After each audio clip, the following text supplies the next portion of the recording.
Nakwambia si alinilenga. Yaani huyo ex wako, mimi hata sikuwa najua kama mmeachana. Nilikuwa namuuliza tu kwa uzuri.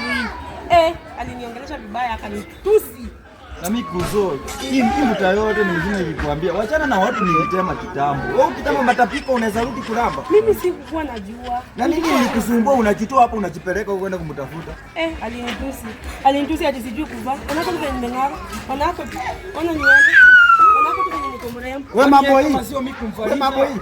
Nimekutuma kutoka saa ngapi?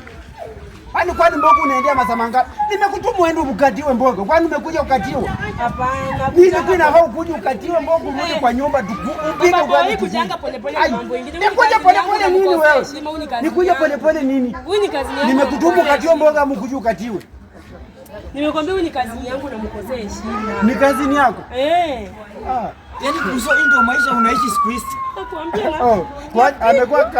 Amekuwa ulifunguka tu Nairobi yote ukaamua tu. Bro fanya aje?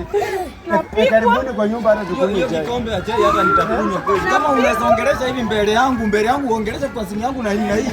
Kikombe cha chai nitakunywa. Hapa nilikuwa jokes kwa vile. Asante sana kwa kikombe cha chai lakini mtindo kiendelee nitakuja kuchukua mchana huu. Nienda tu hivi sasa, nienda. Hapana.